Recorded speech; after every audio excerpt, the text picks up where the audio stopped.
All right, good morning officially. Welcome to, it's actually Wednesday, so that's nice. It's going to be a short week. We don't want to burn out in the first week, right? So just a nice short week is good, I think. Um, I'm going to say good morning to Anna, who's here. Hello, good morning. Um, and then we'll jump in. So yesterday we talked a little bit about, I guess, what history was and what the class would kind of look like. Yeah, and so now we'll get into just some very preliminary stuff. It won't be a big heavy day. It's just a couple things.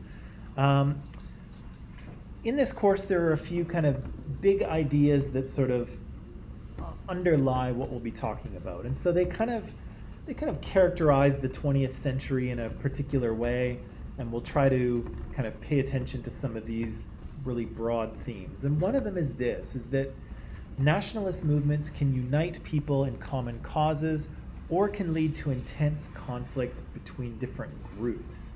Does anyone know what nationalism is? If I asked you what that meant? What's nationalism? Kind of like patriotism, but like much more intense. I think like their nation is like above others. Right. So it's kind of like patriotism, but more intense, and it kind of puts the good morning. It puts the nation kind of above other people, right? Above others. That's true. What else would you say about nationalism?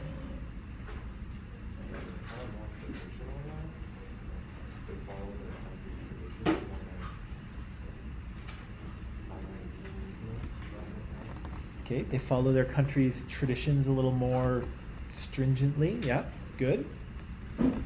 What else might we say about nationalism?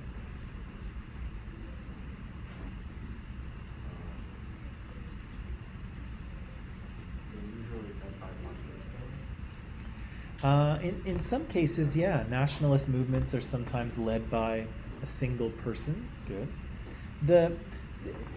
We'll talk about this a little bit later, but since it's come up, it's kind of there. Patriotism and nationalism are very similar things, right? What is it to be patriotic? What does that mean? You love your country. Yeah, you love your country, right? And lots of us are patriotic about our own country. I think I'm reasonably patriotic about Canada. I think it's a pretty, I won't be marching down the street waving the flag, but I mean, I do think it's a great country, and I'm sure that we all have some amount of patriotism for our home countries, right? The U.S. is kind of known for a very strong patriotism, right? They're very patriotic. So if patriotism is kind of a love of your country, nationalism is a little bit different in where it draws the line, right? So if I'm patriotic about Canada, I love Canada, right? So I draw a border around all of Canada and say, this is us, and I love it and support it, right? Nationalism is just a little bit different because nationalism doesn't draw a boundary around the country. It draws the boundary around a group of people, right? So a nation is a group of people. And so if you're patriotic and you love America, yes, right? Go America, woo, right? But nationalism is like, I'm in support of Americans, right?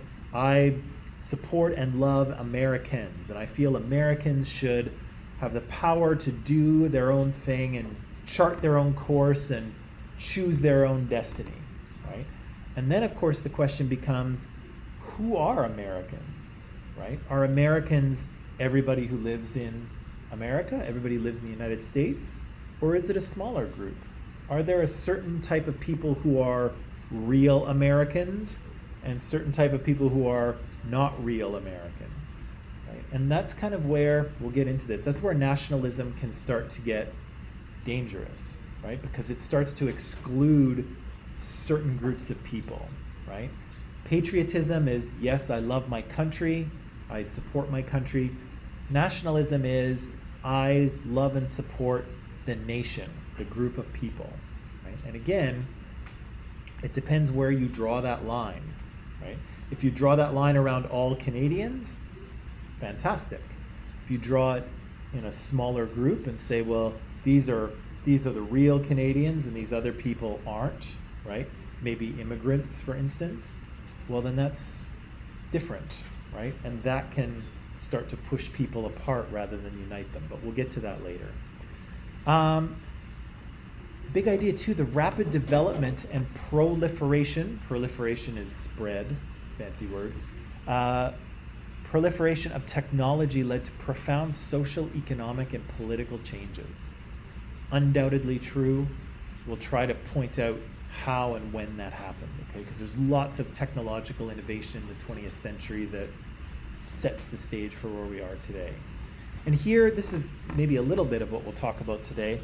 The idea that long-standing empires started to break down in this period, and kind of a new world order appeared, right? And so this was a time in which the sort of shift in power was changing throughout the globe, right? It was at the beginning of our period, it was very centered in Europe, right? The British Empire and the French and the Germans. And then by the end of this period, we saw a much different power structure, right? Europe is not nearly as powerful as it once was, right? Whereas we have other countries now that are much more powerful and are big players on the global stage. So, before we get into that, quick thing about history. I talked about this a little bit yesterday, but again, history is not simply what happened, but it's about why and how, right? So it's a story, but it's also a story that explains something, right? It tells us why things are the way they are, or why things are happening the way they're happening, right? So we don't want to focus just on names and dates. We don't want to just memorize things, because that's not useful, right? Siri can tell us anything we want to know.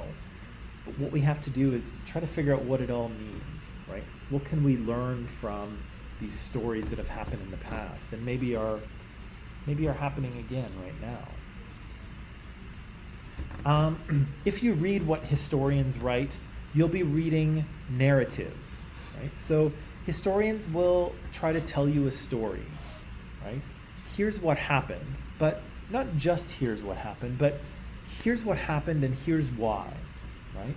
Here's why things are the way they are. Here's why they didn't happen differently. Or significance. Here's a person or an event that maybe you thought wasn't super significant, but actually it was, right? It made a big difference because of this, right? And so historians will be trying to tell you a story, but sometimes they'll be asking you to look at things from a different perspective, right? Have you considered it from this perspective, right? Have you considered that this person who seems not to be important really was much more important than you thought, right? Or this event that nobody paid attention to actually was very important. Here's why, right? And so that's what historians are doing. They're telling you a story, but they're also trying to establish significance. They're trying to get you to understand the importance of things a little bit differently. Okay? Now, one thing that we often get wrong about history, and I think I touched on this yesterday, is that it is objective, that it is without bias, right? That, history is just facts, right, guys? History is just a bunch of facts.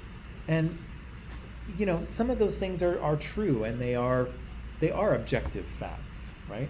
If Winston Churchill was born March 3rd of 1897, I don't know, I'm making that up. I don't know when he was born. If that was true, then yeah, that's a fact, right? And there's no real bias behind that. It's just what it is, right? But history is never that, right? History is a story that is woven together from facts. And again, the way we choose those things influences the kind of story that we tell, right? Yesterday, I think I was kind of making a little joke about the story of Mir, right? If I asked Mir to, write the story of his life in a page, obviously he can't write 18 years of history. He's going to choose certain things, right? And what's he going to choose? I don't know. I guess it depends on what kind of story he wants to tell, right? Does he want to just give me the sort of objective facts? I was born here, I lived here, these are my parents' names, these are the schools, this is the schools I went to, these are the marks I got, this is when I came to Canada. Maybe, right? Maybe he wants to tell me a story about how cool he is. And so he might include things that he's done well, right? Successes, things where people looked at him and said, good job, Mir, right? It's almost like a job application, right? Job applications, we're telling our employer a story about how good we are, right? So we might choose things like that, right? If it's a more personal story, Mir might choose events that were kind of emotionally impactful for him, right? Maybe some of them are positive, maybe some of them are negative, right? Maybe they're, maybe they don't make Mir look very good, or maybe they're just things that were really difficult for him at the time, right? He could tell all kinds of different stories depending on which events and which pieces of information he chooses. He could write his life story 10 times and tell 10 different stories, depending on what he chooses to focus on, right? And history is like that as well. Depending on the events that we choose and the way we weave them together, we can tell any kind of story.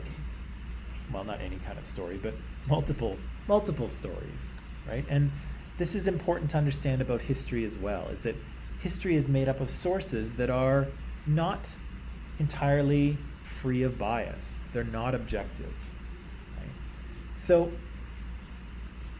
yeah, we have facts, right? We have things that, Mir was born on a certain, sorry, Mir, I'm focusing on you a lot, but, Mir has a birth date, right? It says it on his birth certificate, I'm sure. It's a fact, right? But again, the way that those facts weave together can create different stories and can establish a different narrative, right? Part of what's going on here has to do with this very classic quote. I hope it's Walter Benjamin who said it. Sometimes when you look on the internet, you find that quotes are not attributed to the right people. But have you heard this quote before? History is written by the victors, right? And it's very true, right? The people who win the war are often the ones who get to write the history of the war, right? And so, of course, they're going to want to make themselves look good often, right? And they want to make their enemies look bad. And so anyone who writes history kind of determines the narrative, right? They get to determine what kind of story it is. Just like Mir, if I ask him to write the history of his life, and I say, yeah, just write me the history of your life, Mir. No other instructions. Mir kind of gets to determine what sort of story that is, right? Is it a tragic story? Is it a heroic story? Is it kind of a very, basic fact-oriented story? What is it? Well, Mir will be the one to choose, right? He will weave together the events of his life into some sort of story that says something, right? And he will be the one to choose it, right? Because it's his history. And so it's important to remember this, because again, histories are always written by someone, for someone, right? And again, it invites the question of, who does history belong to, right? If history is this or that, right? What is the story of Mir? Who gets to? This sounds like a Netflix series already. It's like, I can see it. What is the story of Mir? Is it a tragic story? Is it a happy story? Is it a boring story? Is it an exciting story? Well, that's Mir's history. And Mir, I guess, gets to say what the story is, right? But if we're talking about the history of a country, right? Canada or China or Indonesia or Vietnam or wherever, who gets to say what that history is, right? Who gets to say what the official story is, right? Because sometimes there's conflicts, right? Sometimes we see things differently, right? The story of the Vietnam War from the perspective of Americans is a very different story than the story told by the Vietnamese, right? That's a different, it's the same event, but it's different. It's a different story. Right? So you may know this, you may not, but just in case, history is based on sources. Okay, so we have primary sources and we have secondary sources. Do you know what a primary source is? Primary source? Yeah, what is it?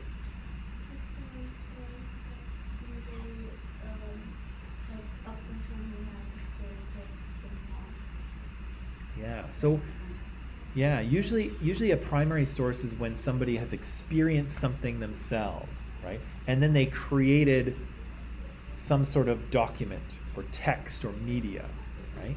So yeah, so primary sources can be something someone wrote, it can be something someone said. Here, I'm gonna create a primary source. There, primary source. I took a picture, right? Here, I'm going to create another primary source with my voice recording. This is a primary source. Okay, so primary sources can be pictures, they can be videos, they can be sound recordings, they can be things that people wrote down, they can be official government records. Your birth certificate is a primary source. All of these things can be used by historians, and they come to us from the time, right? They come to us from the time and from the place. Right? So again, here's a primary source. I don't know who these people are, but as you can see, it's a certificate of marriage, right? Where Elmer Anderson and Laura Mae Wilson were married on the 14th of March, 1917, right? Over 100 years ago. Primary source, right? Comes to us from that time period. Here's another primary source. I probably should have made that a little bit bigger. But prior to the United States becoming a country, explorers wanted to know just how big this country was, right? This is actually one of the earliest maps of the United States. And so way on the far right there was where the original 13 colonies were. And these two explorers, Lewis and Clark, set out across the United States to try to map it, to try to figure out just what was out there, right? And so, it doesn't look entirely like the map of the United States that we see today, but you can kind of see a lot of the major river systems. You can see the Rocky Mountains there that run through kind of the western part of the United States. Some of the big things are there. You can see the coast of what's now California. These guys mapped it all out, right? And so again, we have a primary, a primary source, right? Here's another primary source. So this is typed, but I believe it's from 1904. I guess they would have. This would have been published in the newspaper, I think. But our Prime Minister here in Canada, Sir Wilfrid Laurier, I think he's our second Prime Minister. Don't quote me on that. He was giving a speech at Toronto's Massey Hall in 1904, and he said this. He said, "Let me tell you, my fellow countrymen, that all the signs point this way, that the 20th century shall be the century of Canada and Canadian development. For the next 100 years, Canada shall be the star toward which all men who love progress and freedom shall come." Very inspiring words, right? Another primary source, right? Wilfrid Laurier got up, he said these words, somebody wrote them down, probably published them in the newspaper the next day. Primary source, right? Exactly what our Prime Minister said. Now, let me just see. One thing we should remember about primary sources is that they are always biased in some way, okay? It's very tempting to think of them as not biased, right? Stop. What does bias mean? It means very much Yeah, people. So if you're biased, you're kind of leaning more toward one side to the other, right? You have preferences, or you have a political agenda, or you have something you're trying to accomplish, right? I'm biased towards sweet things, right? So if you offer me a candy bar and a bag of Doritos, I'm going to take the candy bar, right? Because I'm kind of biased towards sweet things. You might be biased toward salty, crunchy things, right? But that's kind of my bias. And so people have biases, right? None of us are objective, right? All of us have backgrounds and things we like and things we don't, and ways that we see the world. And so the primary sources that we might create, whether they're pictures or videos, or maybe we keep a diary, we write things down, all of those things are going to be written from our own perspective. And so we have bias, but we also know certain things, and we don't know certain things, right? None of us are gods, right? None of us know everything, right? We only know some things. And so let me give you an example. I'm going to write a book, okay? And the book is going to be called The Life and Times of Justin Trudeau, okay? I'm going to write this book. It's not going to be a super long one. Maybe it'll be like that thick or so. I'm going to write it, and I'm going to publish it, okay? And in 300 years, a historian is going to find this book, and they're going to be like, oh, The Life and Times of Justin Trudeau by Mike Metcalf. Okay. And they're going to read through it, and they're going to say, wow, there's all this stuff I never knew about Justin Trudeau. This is amazing, right? Can't believe this primary source is so informative.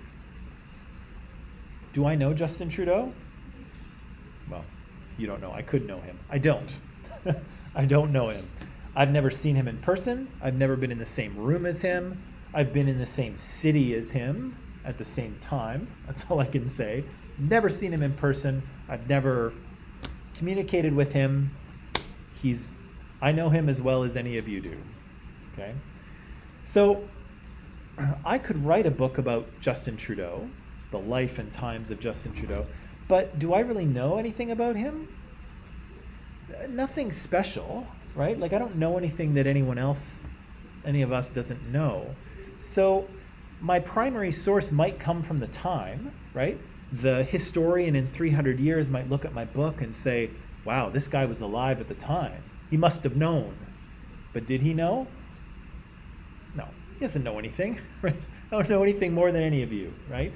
I'm alive at the time, but I can't speak to that piece of information because I don't know it, right? And so just because people lived in the past doesn't mean that they knew everything about the past either, right? They knew things about their own experience. They maybe knew things about, what people were saying, but they didn't know everything, right? Just like I don't.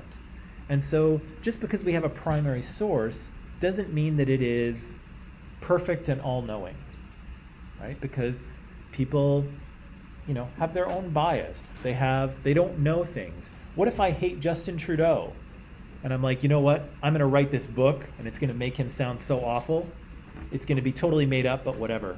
I'm just going to write this book and make him sound horrible. Then I'm biased against him, right? And it's worse because now I have a bias, and I don't even know who he is. So I'm creating this primary source, which is worthless, right? It cannot be trusted. But in 300 years, it might be very tempting to think that, oh, it can be trusted because this guy was around at the time. But I don't know what I'm talking about. I don't know Justin Trudeau. The other thing we should pay attention to is that primary sources, any source really, is always constructed for a certain audience, right? It's always meant for a certain group of people or person. The story of Mir, if I gave it to him as an assignment, who's the audience?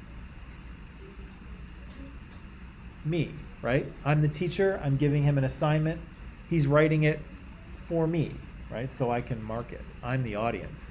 If Mir's just writing in his diary, dear diary, today I had a great day because my history teacher is so awesome, etc. Who's the audience for that? Just Mir, right? Hopefully nobody reads Mir's diary, right? That's our hope, that, if we have a diary, that nobody ever reads it, right? Have you guys ever seen that cartoon? There's a guy, and he's in court, and he's on the witness stand, and the lawyer stands up, and he's like, Your Honor, I'd like to submit into evidence my client's browser history. And the guy's like, that's okay, I'd rather just confess to the murder. So again, hopefully nobody ever reads our diary. But yeah, the audience for a diary is one person, right? What about this primary source? Who do you think the audience was for Wilfrid Laurier's speech? Canadians at that time. Yeah, Canadians at that time, right? I'm sure at Massey Hall that night there was, all the upper crust kind of politicians and business people, right? All the higher levels of society. But the press would have been there as well, right? The media would have been there as well. And they published it so that all Canadians could read it. And you're right. You're right, Kenny. This was addressed to all Canadians, right? So would Wilfrid Laurier have said this to his wife at the dinner table? Probably not. Maybe something like this, right? Maybe he was like, Betty, I don't know what her name was. Betty, I think the next 100 years for Canada are going to be just great. Also, this roast is excellent. I don't know. He would have said something like that, right? Maybe. Or maybe he would have said to her, you know what, Betty, I think the next 100 years, Canada's really going to struggle. It's really going to be tough. Also, this roast is terrible. But he might have said something different to his wife, right? A different audience. But when he gets up in front of all of Canada, he's not going to say, well, I think it's going to be really bad, guys. Get out now while you can. Right? That's not something a leader should say, right? Leaders usually try to inspire their people. Everything's going to be great. It's going to be up and up and up. Progress, progress, success, success. Yay, Canada, right? That's kind of the thing that a leader is supposed to say. So he's kind of saying that here. Does he actually believe it? We don't know. Probably, maybe. But again, other sources might say differently, right? Maybe if we had Wilfrid Laurier's diary, maybe he would say the same thing, right? Maybe he would say, yep, I believe the next 100 years are going to be awesome. Or he might say something else. But the audience matters, doesn't it? Yeah. He's not going to say the exact same thing to Canada as he's going to say to his wife, right? Or to his diary that is only for his eyes. Right? So primary sources can be biased, right? People can have an agenda. I hate Justin Trudeau, therefore I'm going to write an awful book about him. People can know certain things and not know other things. And they can be writing for an audience, right? And the audience often determines what gets said. Wilfrid Laurier, as a good leader, is going to say leader-like things when he's at the microphone. Actually, there probably weren't microphones at this time, but when he's at the podium, he's going to say leader-like things. When he's talking to his wife over dinner, he may say the same things, but he also may not, right? So audience makes a big difference. Secondary sources are built from primary sources. You've all seen secondary sources because most of your textbooks are that, right? A history textbook is really more of a tertiary source, but we don't need to go that far. Secondary sources are assembled from primary sources. And this is what historians do. They look at primary source material and they try to tell a story based on it. What can we learn about the past from the evidence that we have? The diaries, the recordings, the videos, the pictures, the newspaper articles. What can we know about the past based on those things? Yeah. So here's one. Here's a secondary source. This is a book that came out a number of years ago. I haven't read it. Called Unbuttoned: A History of Mackenzie King's Secret Life. So William Lyon Mackenzie King was a Prime Minister of Canada, again, kind of in the 1950s. he's the prime minister that served the longest. So he was in office for a little while. He left or got kicked out, and then he came back and was prime minister again for a while. So he's actually spent the most years as prime minister of anybody. Okay, very important guy, was around for a lot of important things, but kind of an odd dude. Nobody really knew that at the time, of course. They just thought he was the prime minister. But as you can see here, when he died in 1950, people really didn't know much about his private life. In his will, he asked that his diary be destroyed, right? He asked that his browser history be deleted. But unfortunately, that didn't happen. I'm not sure why. I'm sure it says in the book. But his diaries weren't destroyed. And they came into the hands of this historian who wrote this book here, Christopher Dumit, came into Christopher's hands, and Christopher read the diaries and wrote kind of a biography, a story of William Lyon Mackenzie King, but based on what those diaries said. And as you can see here, he was kind of an odd guy, right? He had seances so that he could talk to ghosts. He hung out with a lot of prostitutes. He was very, very close to his mother, like almost too close for like a 40-year-old, 50-year-old man, right? He was mama's little boy, even when he was 50 years old. So there was some odd things about William Lyon Mackenzie King that most people never knew, right? But based on those primary sources, we got kind of a different picture of who this guy was. There was the prime minister, but there was also the man, right? And this secondary source here, this book, tries to talk a little bit about who the man was, right? The things that we didn't know, because again, to a public audience, he acted a certain way and said certain things and did certain things. But then in his private life, it was different. He said other things. He did other things.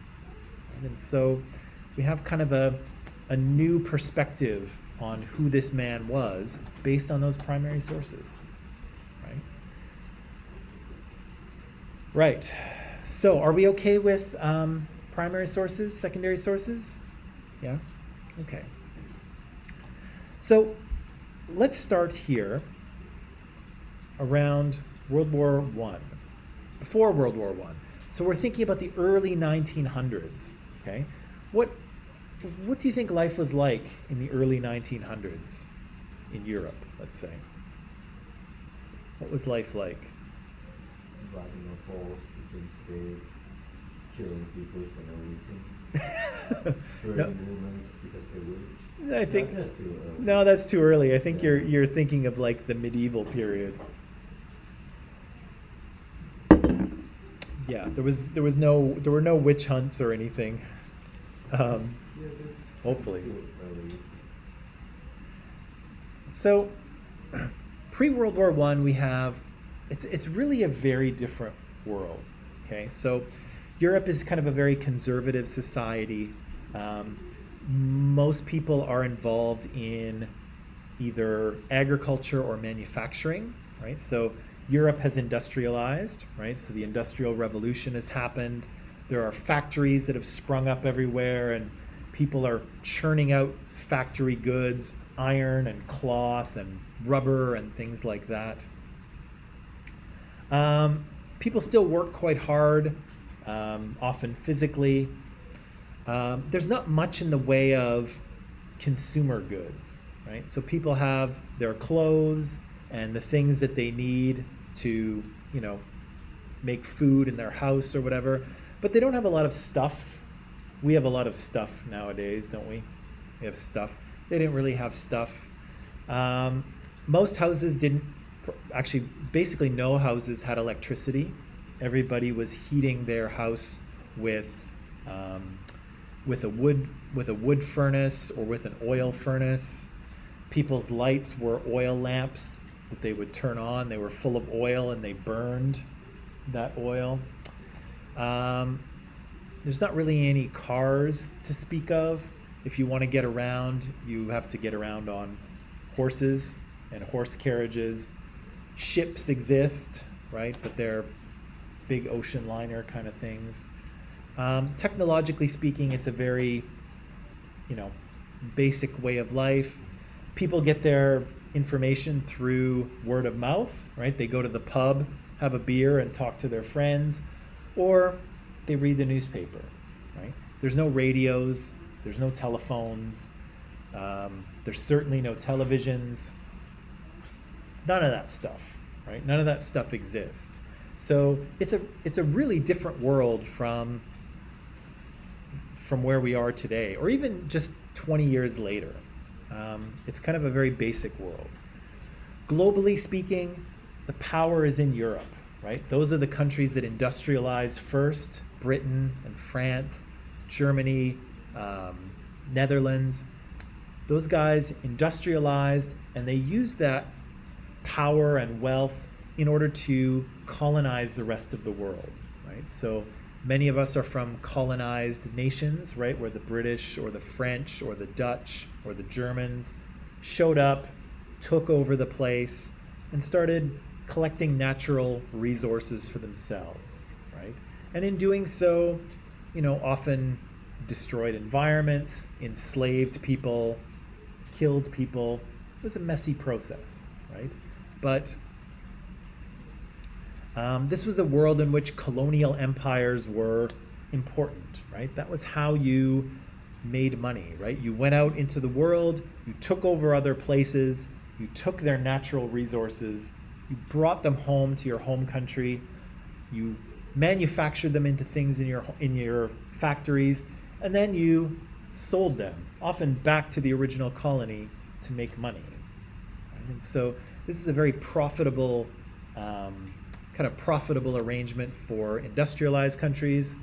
Colonized countries obviously didn't benefit quite so much, but the colonizers did, right? They became very rich, very powerful, very technologically advanced, and so these empires were really the fuel that made these countries powerful and wealthy, right? And so here you can see we had a world that was run from Europe basically, and these other countries went off and conquered large parts of it. And so not a lot of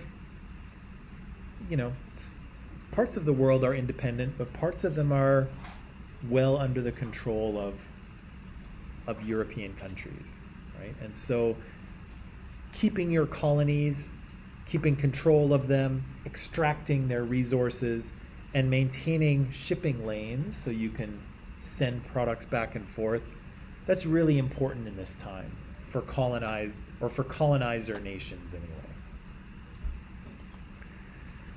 anyway. Now, the first thing, before we get into World War I, the first thing that's kind of happening here, the kind of bubbling under the surface, is this kind of instability in the Balkans. And do I have a map here?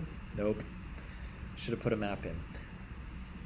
The Balkans, actually I'm gonna,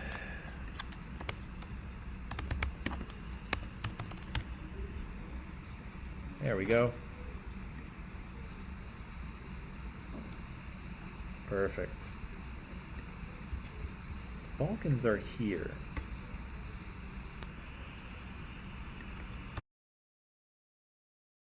There we go. Balkans are here. So if you can look here, what you're looking at is that area between north of Greece, kind of to the east of Italy. And so these are all kind of areas that were under the control of Austria-Hungary, Austro-Hungarian Empire.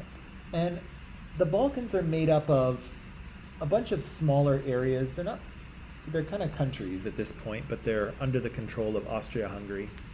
And they're full of all kinds of people who have strong nationalist feelings, right? And we talked about nationalism earlier.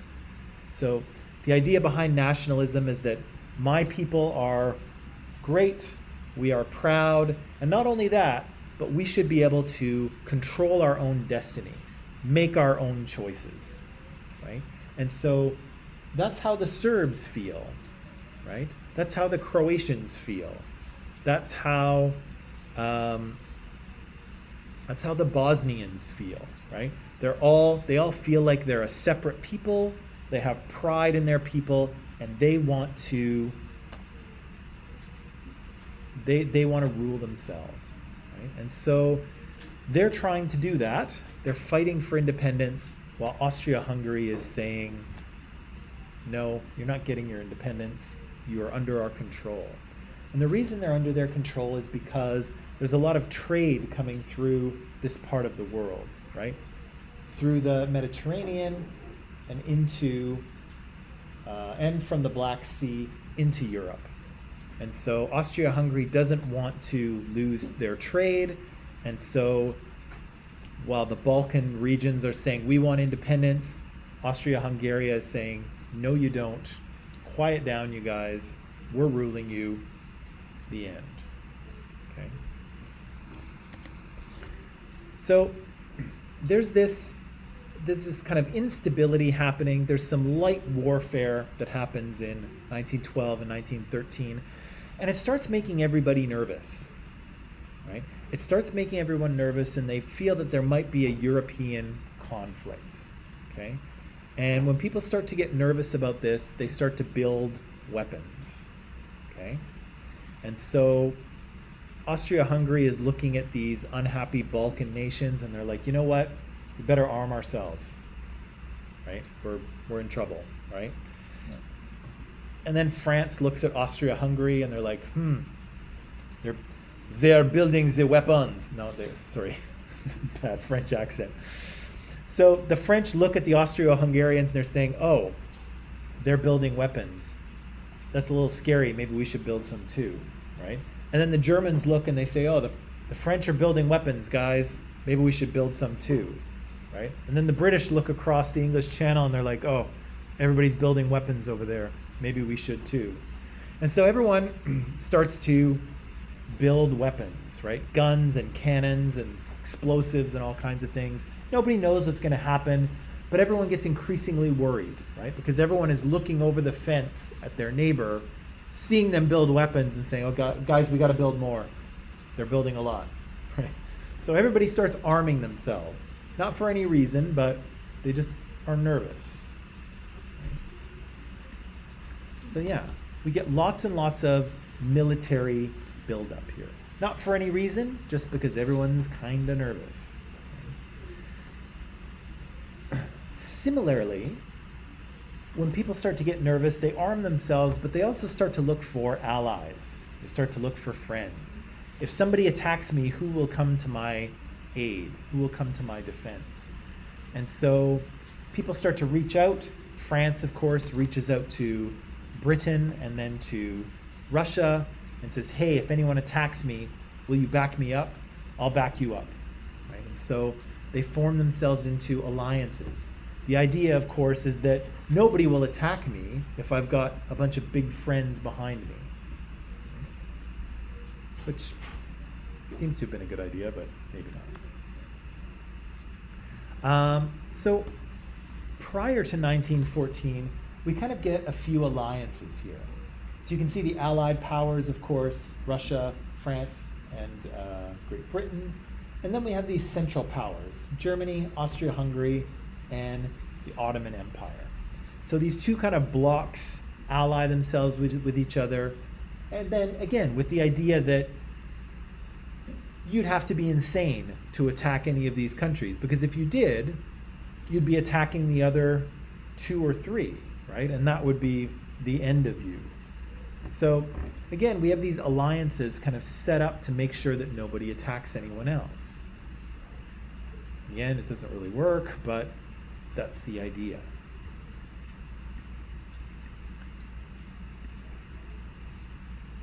Right. And then again, we have this idea of nationalism. Now maybe what we'll do here is we'll take a pause. We've been working really hard. Take a pause, come back in 10 minutes, and then we'll continue on with this World War I stuff. Okay? All right, let's take a break.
Okay, so before we jump back in, I just wanted to ask you, and maybe I should have asked this yesterday, but I didn't.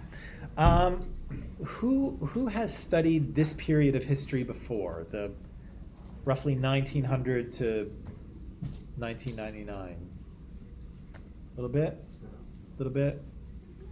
Probably all of us a little bit, right? Who's studied World War I before?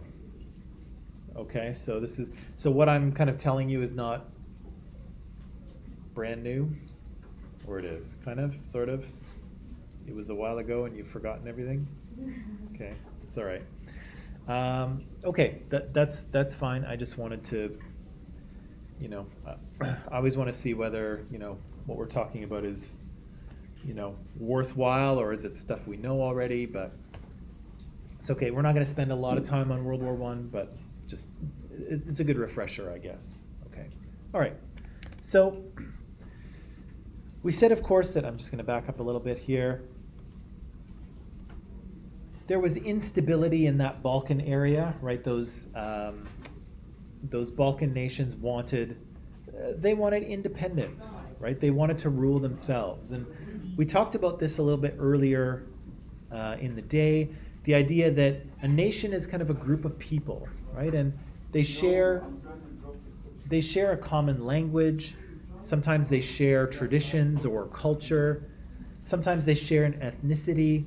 They have a shared history, right? They have the idea that they are a people, right? And whether that's ethnic or cultural or genetic or linguistic or whatever it is, they are a people, right? And as a people, they have the desire and the right to rule themselves, right? They don't want to be controlled by other people.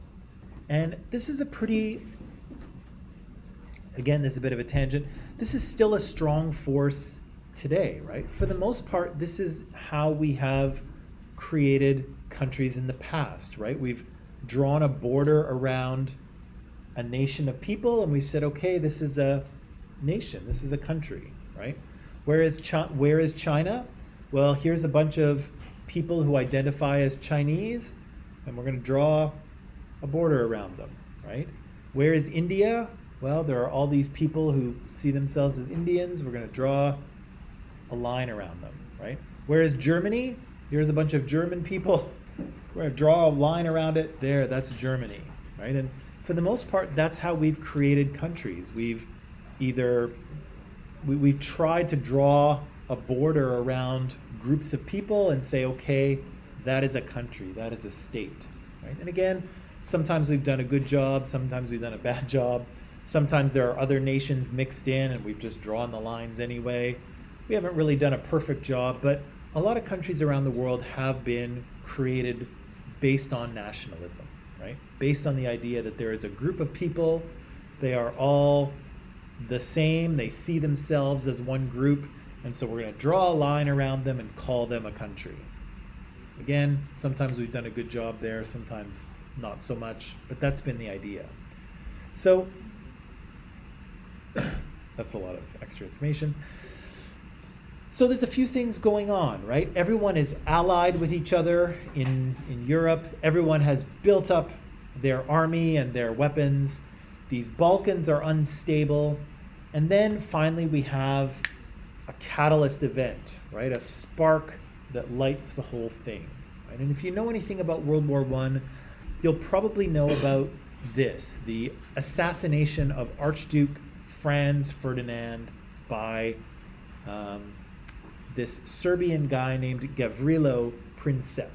Okay, here they are. Here's Franz Ferdinand. Boy, that slide's not very well formatted. I should fix that. Franz Ferdinand with the epic mustache. Looks like you just grab onto that thing and I don't know. Epic mustache, and then Gavrilo. He looks like he was arrested with a little bit of police brutality there. These are our two characters, right?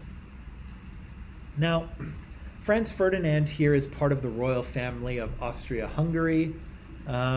He's something like 9th in line to the throne, so he's not a super important royal, but he's a member of the royal family. Gavrilo here is a member of probably what you would call a terrorist organization, right? They have, they're called the Black Hand, which is pretty badass sounding. I think we can admit, right? It sounds pretty threatening. The Black Hand is a nationalist group, and they're fighting for independence for Serbians. And they have, in this period, they've carried out a number of different acts of violence. There have been some bombings. They've actually assassinated other people already. So the Black Hand is kind of well known to the Austro-Hungarians, fighting for independence for Serbia. Austrians, of course. The Austro-Hungarians are saying, of course, no dice, not happening. The Black Hand here, they devise a plan to assassinate this guy, Archduke Franz Ferdinand. Franz is coming to, I think it's Sarajevo. Is it Sarajevo? He's coming to Sarajevo. He's doing a little tour of the government buildings. He's doing a little parade. He's going to drive by in his car and wave to, I don't know, people around there. And the Black Hand say, this is our chance, right? So what do? They get 3 of their guys and they give them grenades, okay? And so these guys are in the crowd, and the plan is this. When Franz Ferdinand drives by in his car, waving to the crowd, they're going to pull the pin, toss the grenade into the car, run like hell. And that's the plan to kill Franz Ferdinand. So on the day, they do this. They've got 3 guys in the crowd. Car is driving by. The first guy chickens out. He's got a police officer too close to him. He doesn't do it. Okay. The second guy, he's in the crowd. The car is coming close to him, and he doesn't chicken out. Pulls the pin, throws the grenade, but he misses the car. Okay. So the grenade bounces out behind the car.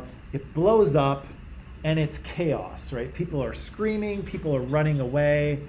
Cars are driving everywhere. It's chaos, and Franz Ferdinand escapes. So they're on their way back to, the palace where it's safe. And I'm not sure if I remember the story perfectly, but the driver gets lost. And so he's trying to get the Archduke back to safety. He takes a wrong turn in the city, and he comes to a dead end. Okay? And so he's trying to back the car around. He's trying to turn it around to go the other way. And as he's doing this, out of, I don't know, a coffee shop or something, Gavrilo Princip with his caramel macchiato, soy milk, walks out of the coffee shop, I don't think those exist yet, and sees the Archduke right there in the car. They're trying to turn the car around, and Gavrilo's like, there he is! And so he's got a pistol with him. Gavrilo walks up and caps Franz Ferdinand and his wife right there in the car. Right? And so Gavrilo is caught, he's arrested, but Franz Ferdinand is dead. Now, in theory, this shouldn't have been such a big deal. Again, the Black Hand had assassinated other people. Franz Ferdinand is not that important. Nobody really, he's 9th in line for the throne. 8 other people would have to die for him to become king. He's kind of a so-so royal, right? But he's still dead. And so the Austro-Hungarians are like, you know what? This is ridiculous. We will not stand for it. We want a full investigation, and we want to track down the Black Hand, right? We want to hunt them down and root them out. The Serbians say, no, you're not coming in. We're not cooperating with your investigation. Take a hike. Right? Now, I'm going to go back a little bit. Now, of course, the Austro-Hungarians say, we are coming in to do this investigation. And they talk to Germany and they're like, hey, we might have a little trouble with the Serbians here. You've got our back, right? And the Kaiser of Germany says, yeah, no problem, I got you. And then he goes on holidays. The Austro-Hungarians say, we're coming in to do this investigation or else, right? Serbia says, actually, we're allied with Russia, so just try it, right? The Austro-Hungarians say, we're coming in. The Russians, through the Serbians, say, don't you dare. The Austro-Hungarians say, we'll dare because we've got Germany backing us up. And the next thing you know, the Austro-Hungarians are moving into Serbia and fighting with them, and everybody is pulled in, right? Because an attack on one is an attack on everyone. So as soon as Austria-Hungary attacks Serbia, that moves in Russia, that moves in Germany, that moves in France, that moves in Britain, and then all of a sudden everyone's fighting. Does anyone have any idea who Franz Ferdinand is? I doubt it. And I doubt that most Europeans care one way or the other about him. But either way, everybody is pulled into this conflict because this alliance system that was supposed to prevent people from attacking, again, unfortunately just pulled everyone else into the conflict. And so within a couple of weeks of this investigation of this kind of nobody, everybody is fighting, right? And so it's something that was kind of, simmering, right? There was tension under the surface. Nobody really knew what was going to happen, and then before everyone knew it, everyone was involved in a war. The Kaiser came back from holidays and he was like, "We're doing what now? You invaded who? We're at war. How, when?" So the whole thing was kind of, it'd be funny if it wasn't so tragic, right? But very quickly people are at war with each other. Okay, now just gonna jump here. Yes, he's dead. He's in prison. Yeah, and that's it.